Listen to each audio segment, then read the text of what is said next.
time.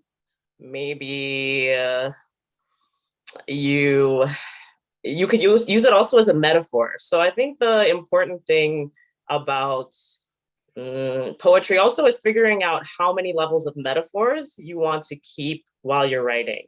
Okay, so let's get our first layer kind of dealt with and make a list of everything that comes to mind. So kind of like a mind map or a list or anything. So just to get it, everything out of your head onto paper that reminds you of this theme of it being the wrong time. And feel free to actually share in the chat because there's no, when you're doing when you're doing poetry for therapeutic purposes, there's not really such a thing as plagiarizing theme.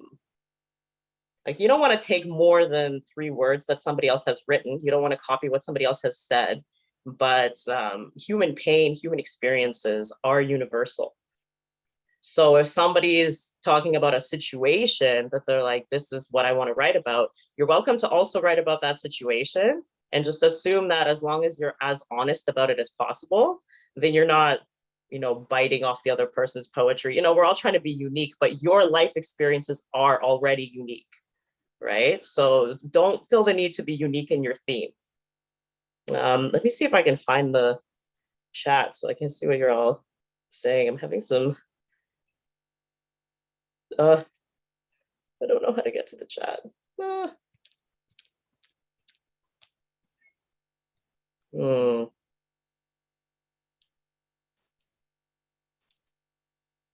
Did I find it? Almost there. Okay, there we go. Yeah, feel free. TikTok. That's nice. Okay, so that's an interesting way to interpret the theme too. I'm not sure if this is what you meant, but you can also use the theme as a rhythmic element of a way to punctuate a poem. Like a poem doesn't necessarily need to have repetition in it, but I think all poetry needs to have some form of music. So if you're hearing like a tick-tocking and you could get creative with it, like tick-tock, tick-tock, and then tick, tick, tick, right? So that's the tick-tock is stuck. And then in between every single one, you write about something else. Can you prompt the prompt in the chat? Sure. So it's like, oh God, TikTok.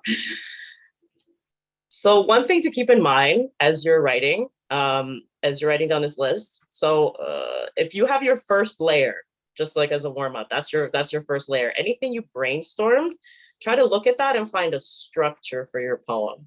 Not all poems need structure, okay? Like it doesn't need a structure as in this is the first stanza, this is the second stanza, this is the third stanza, but what's the story, right? What are you showing us? What's the imagery that you want to convey? What's the feeling that you want to share? And why is this medicinal to you? Why are you writing about this? Right? And that's where you can have 2 different levels of metaphor. One where you can use the metaphor of wrong time to paint some sort of picture, paint some sort of story, and then inject into that story what it is that you're feeling right now. Right? So as you're writing, ask yourself if this is true of what you're experiencing right now. Are you taking this time to write a poem about the thing that you need to write a poem about? Are you taking poetry as a like side hobby, just something to do for fun, like look at these flowers and look at this grass? Or are you doing this as a self-healing mechanism? Because if you're doing it as a self-healing mechanism, then right now you feel like there's a connection between what you need to write about and how you're making use of this prompt. I promise you there's a way to do it. Oh, I'm in Toronto right now. Personification of time as a living, breathing thing. Yes, Jane, that is a beautiful title. I see that as a perfect title to a poem. So I don't want to interrupt you guys while you're writing, but you can feel free to throw out ideas. And even like as you're writing and you put your poems in the chat, just to let you know how my classes work, I do usually give feedback to people on how they could make their poems more medicinal. I believe that poetry is the brewing of your own medicine. And two things I always keep saying is be honest and be specific. It is one of the great ironies of poetry that the more specific you can be about your specific experience and no one else's, the more universal and relatable your piece will be. The more you can write about exactly what heartbreak feels like to you and not use the word heartbreak, the more relatable it'll be than something that just sounds like a cliche about heartbreak, because it's going to hit people in the feels. It's going to feel true because it feels like a piece of human experience. Does that make sense? Like if you're watching a movie and then you're crying for the character, you're crying for a way that you relate to the emotional landscape of that character, but you haven't lived that exact story, right? So as you're writing and as you're using your words, ask yourself if you're being honest and if you're being specific. So if you do want feedback on how to make your poems more medicinal, just know words like home, trust, love, pain, relationship, healing, all of these words. I'm probably gonna challenge you to replace them with something that is more honest and more specific. And by specific, it doesn't mean like you need to say exactly the, be really specific by using imagery that describes exactly what you felt or exactly what you see as a metaphor for that situation. Wow, at 2:22, Cutie said, I'm writing this to make my unbearable grief lower to a bearable level, but I still don't know where that is. I really feel that because I feel like I'm still doing the same thing. Like I'm a full-time professional poet. Like I only write as medicine. Like I don't write poems just to write a poem. This has always been a medicinal journey for me, and I'm still trying to make my pain more bearable, like on most days. And it's like you might not know what it feels like to have that grief removed until you feel it. But one thing I will tell you is that if you've written something about how you feel, especially like let's say you wrote a poem about grief, and let's say you're using this like wrong time metaphor, and then it's like something being gone at the wrong time as a metaphor for grief, and you're reading it back and you're like, okay, I guess that's how I feel. It means you need to edit more. That's why I say it's medicine, because the best medicine is like strong, like it's thick, it's well brewed, it's like the ingredients are well thought out, and everything is brewed into exactly what it needs to be to hit you the hardest and get you well the fastest. So every single word counts. Every single word choice counts. What are the words that you need to say? What are the words you need to hear? What is the imagery that you need to see? Right? What is the imagery that you need to see? And how can you put images next to each other in a way that rings true to your experience of grief?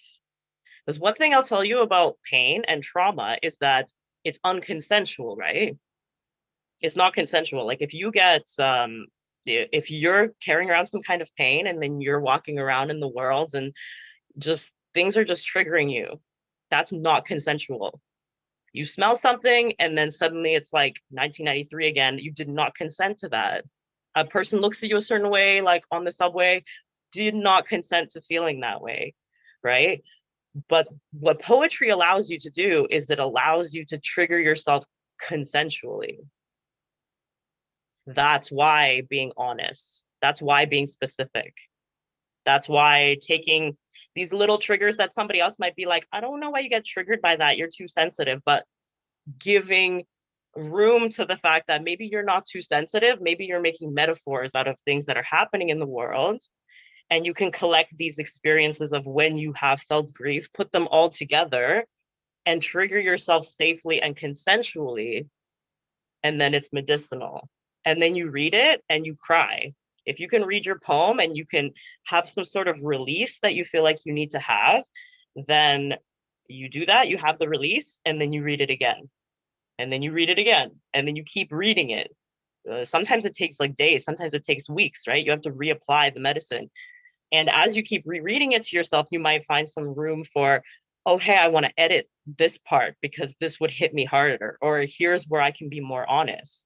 But the whole point is to create something that's medicinal, to consensually, safely bring these feelings out in yourself. And how it affects other people, I mean, if you can create that kind of medicine for yourself, like some poems I have that I've read to myself like 100 times, you show these poems to people, you perform these poems in front of people, it has such a deep healing effect on the people that also need to hear those words. You know, by the time that you've really edited a piece of writing really well, there's such a density inside your words. It's such well-brewed medicine that it could actually be useful to others. That makes sense. So if you're not feeling this like, relief from writing about your experience, just keep editing. Just find like these words, these nouns, these like really general nouns, these like really general verbs, and just see like, okay, how could I say this in a way that makes me feel something or imagine something that makes me feel something. I'm gonna read some of your comments. Death to all thought verbs. Yes, death to all thought verbs and all like maybes and titivating, and took me a while. Jane says, my face and arms give to you. You look to me for structure, but I cannot give you the comfort you seek. Responsibility for your actions comes from the time you take to action them. Okay, I see, okay, so I love the story. Like, I love the flow.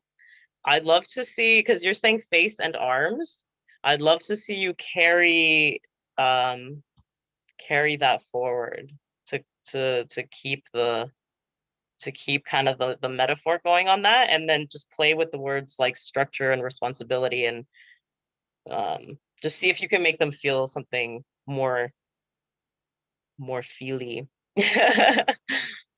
Okay, we got a rhyming one, I think, right, Valerie? Okay, I hope you're okay with me to read. If anybody doesn't want me to read theirs out loud, like obviously please say something. Right time, wrong time. What is time? Right time. Oh, okay, homonym.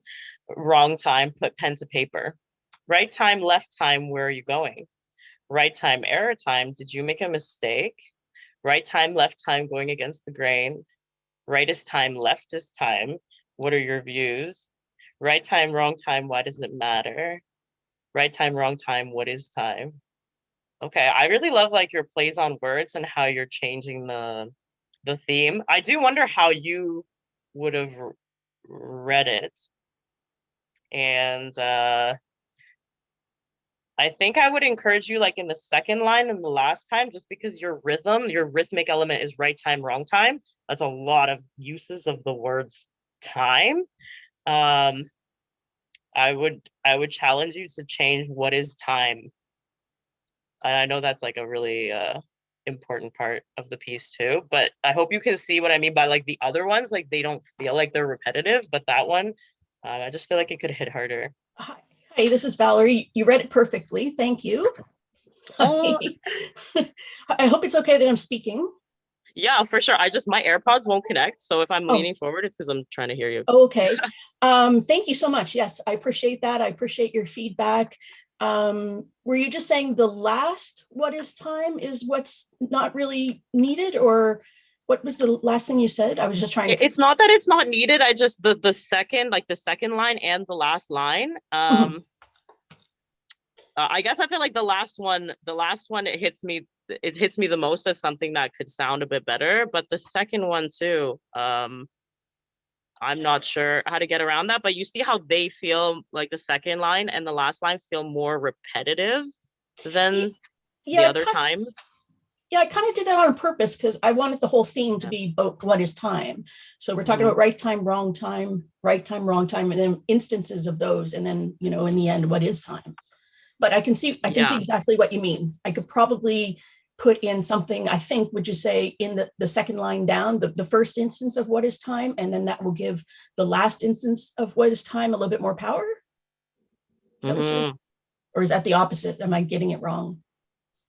I don't think there's such a thing as getting it wrong, Okay. but I would say so it actually really at the end of the day doesn't matter what I think. I hope you can understand that.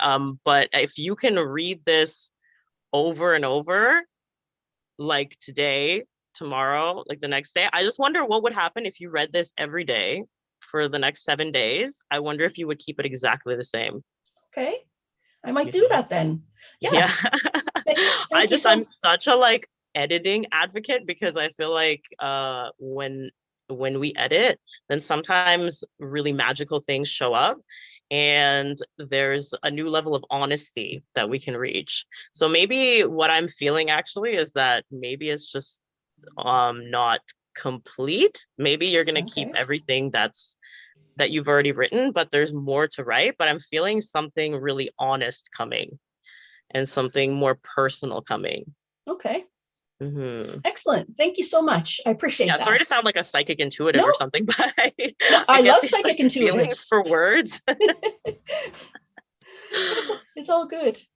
Yeah, thanks for getting on the audio. Thanks for sharing. Thank you so I'm much. gonna read. I'm gonna read yours now, Jane. The personification of time. Okay, we've shortened the title. Uh, my face and arms give to you. You look to me for structure, but I cannot give you the comfort you seek. Responsibility for your. My seconds, minutes, hours are and more are yours. They mean nothing to me, purely mechanical, no feeling, no universal truth. A concept so arbitrary that continents disagree and have lines drawn. Okay, that last line is I feel it's very I could see that. I could feel that. The continents disagreeing, that felt really good. I feel like you have a lot more. Do you do you feel how your second paragraph just gives me more feels? Like it just feels more personal than the first one. I think if you play with these words, like I said earlier, like just these big nouns like structure and comfort, responsibility, even uh, what else was there? Truth, feeling, just some of these like big general words. And I also feel like since the continents, so like at the end, you're kind of taking it like, okay, time as like a construct, like time as a concept, Yeah. and then relating it back to like continents and stuff that's on the map.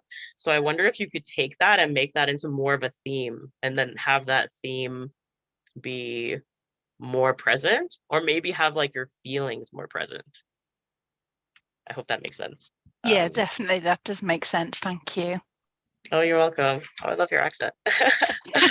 I guess to you, I have an accent, but yeah, definitely. I realise that everybody that's on here is either sort of Canadian or American, and that kind of what drew me. That your concept of time and where you are at this present moment is completely different to me because I'm now in the evening.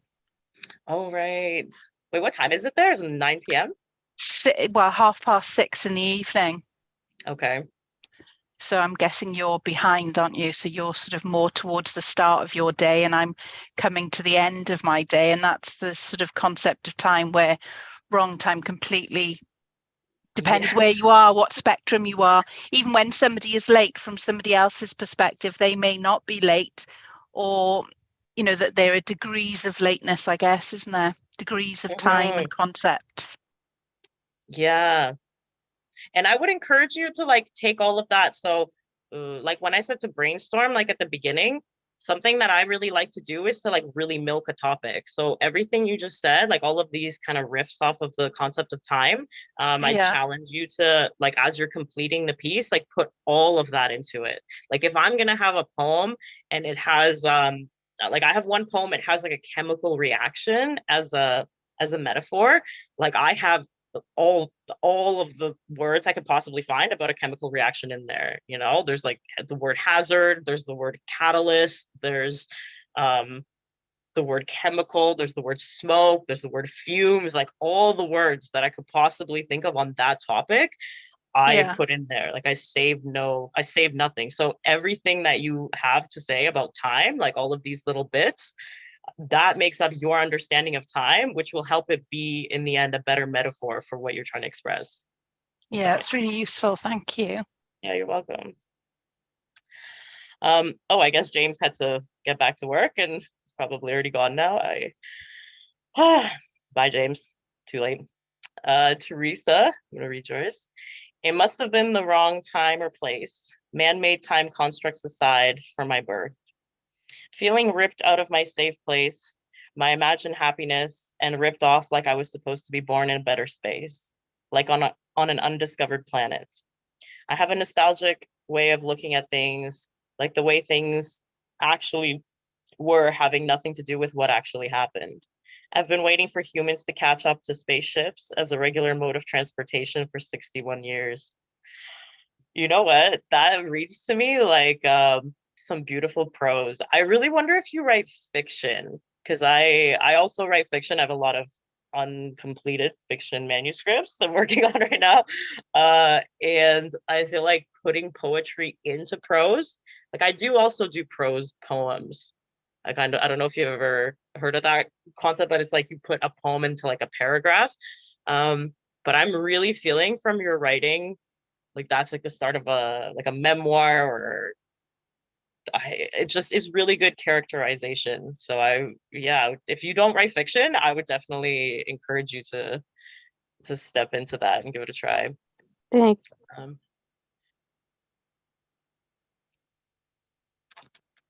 okay, I've got Diane. Yeah, I hope I'm saying that right.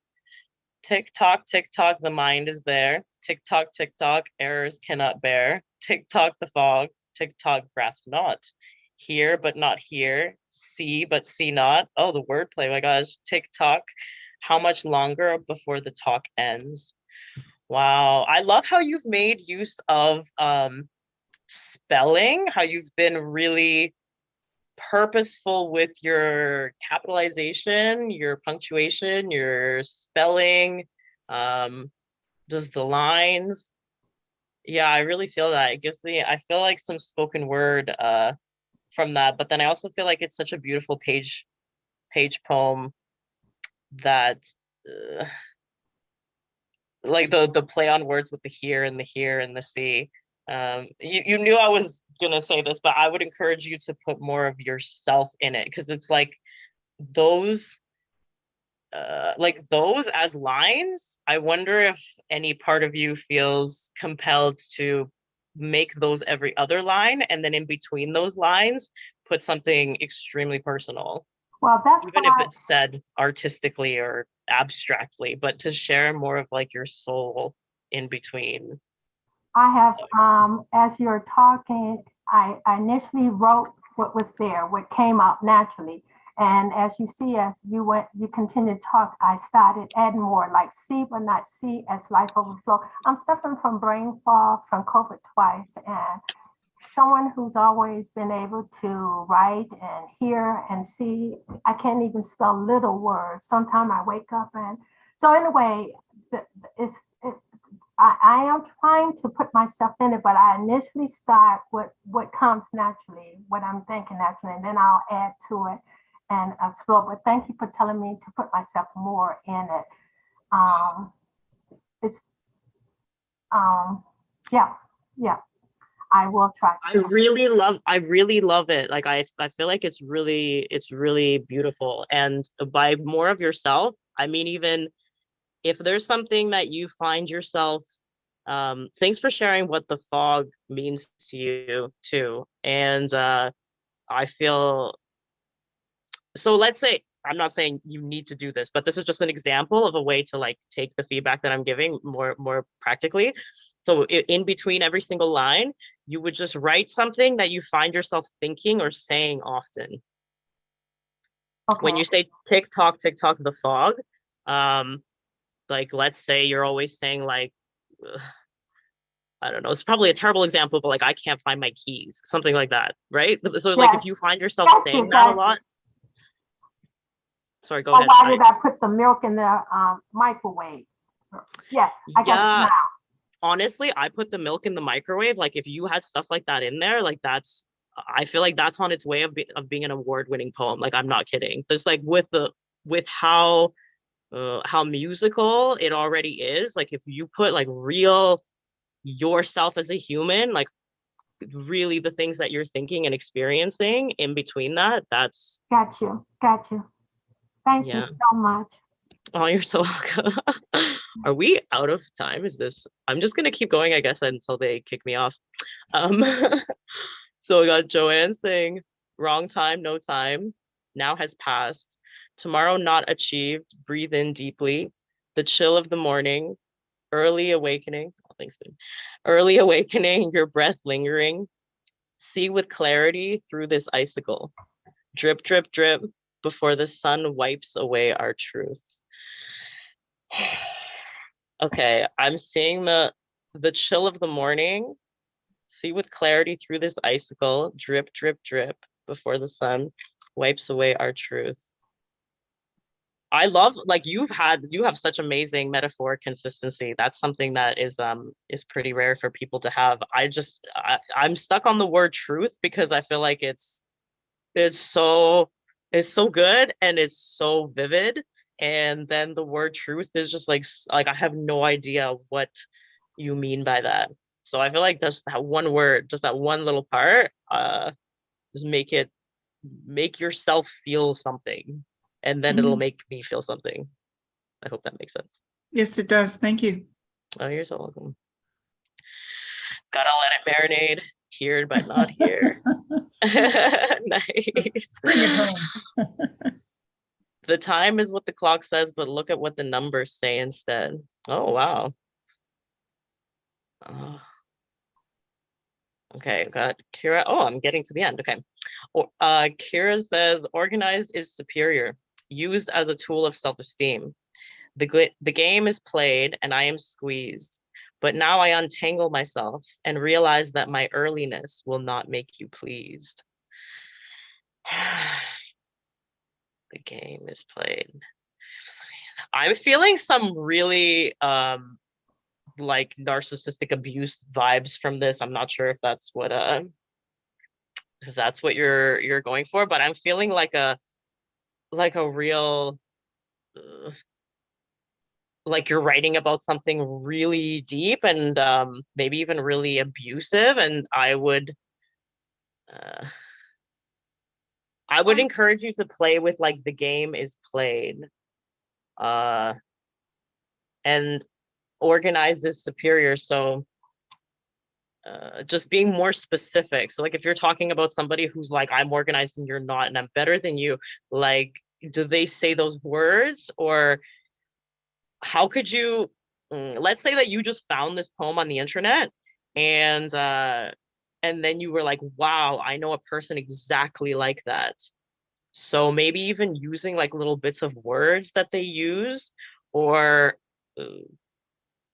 metaphors. Like I grew up with a narcissistic father, and like something that I always imagined about him is like him just like climbing into this throne. And I still like see this metaphor, like sometimes in the stuff that he does, like I see that as a metaphor for like the things that he's doing, just like climbing into this throne, like way above everybody and like putting his nose in the air. So anything like just imagery that you get, or the words that the person uses, or words that you have playing over and over in your head while you're around this person that you feel like you can't say, just like peppering that into the piece, I think will make it will make it feel even more like you. Poet, is that your name? Is that your real name? Poet to everyone said, can you please repeat what you said earlier about making metaphors? And imagery and also about trauma not being consensual. Yeah, I can try to simplify it a bit, but basically like a trauma response is unconsensual. Like it's something that's happening to you. You have no consent over that happening. So then when you make poetry and you make art, then you're consensually triggering yourself. And a lot of the time, like when we get triggered by things, like people can get triggered by like a scent or a smell or something like that. But sometimes what you get triggered by is actually a metaphor. It's like, I feel trapped in this situation. And it's a metaphor for how trapped I felt in my childhood home. Right. So then it's like being in a really stuffy elevator becomes like a metaphor for living in an emotionally abusive household. And in these situations, like let's say I'm in the crowded elevator with people, and then I start to like have a panic attack, and then somebody who doesn't know me, doesn't care about me, or is not trauma informed, they might just be like, wow, it was just a minute on the elevator. You know, when people say things like this, they're like, you're overreacting, and it was just a little minute, like I don't know what's wrong with you. So any moments like that where people in the outside world, is because you also have like layers of judgment coming up for that. There's like rejection wounds. Being able to put that into poetry, first of all, you're like talking about what it is that's happened, but then you're also consensually triggering yourself about the trauma that you experience, but then also about like the rejection trauma of the way that other people react to you. Because otherwise, like your brain is just going to show you stuff like that at 2 a.m. when you can't sleep. And that's not going to be healing, and it's not going to feel good, because then it just feels like your brain is attacking you with memories. If you can consensually bring those memories up within yourself, you can go to your own threshold. You can write only as much as you feel like you're ready to write in a day or in a moment. And then you can put that down and you can go. And then when you come back, you want to try to create something that allows you to feel like, okay, the tears are coming now. Right? Or like the anger is coming now, like anything that actually makes you feel your feelings. Then the poetry becomes a way of cutting into the wound, and then the emotions become like the pus that's coming out, and you slowly heal yourself. Hope that makes sense. I have to go soon, guys. I have a radio show like 3 o'clock.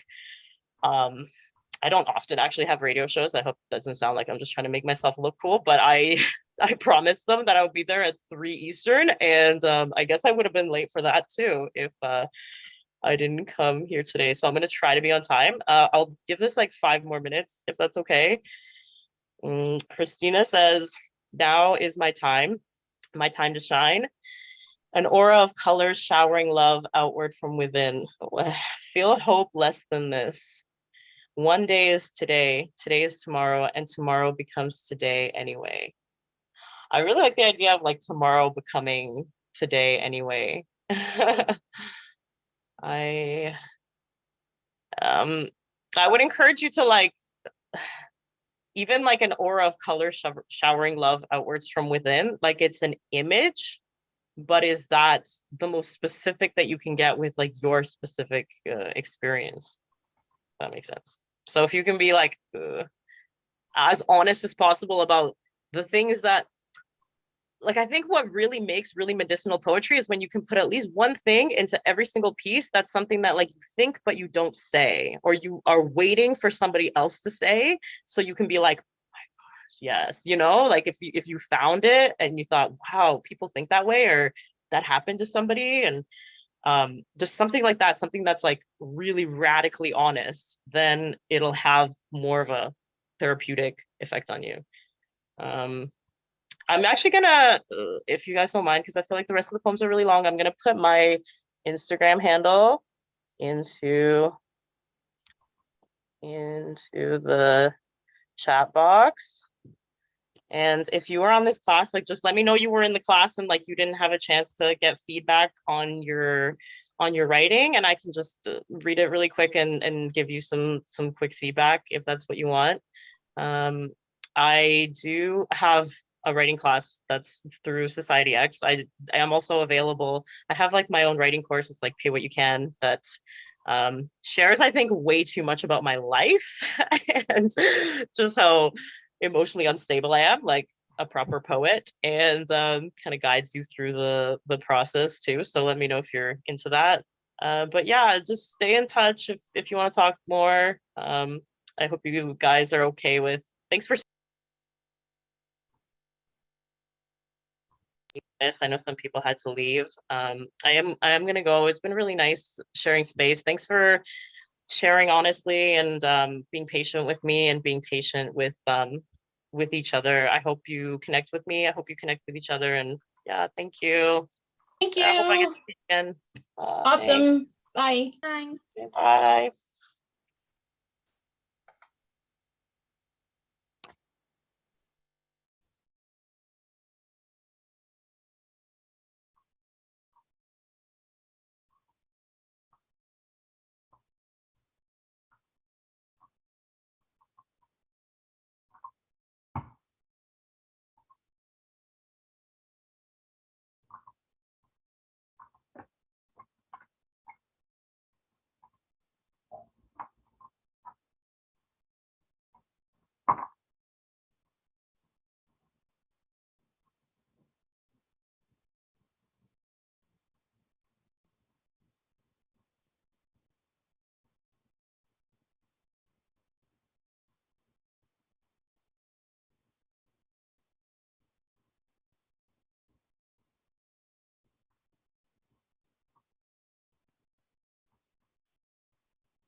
Is the class finished?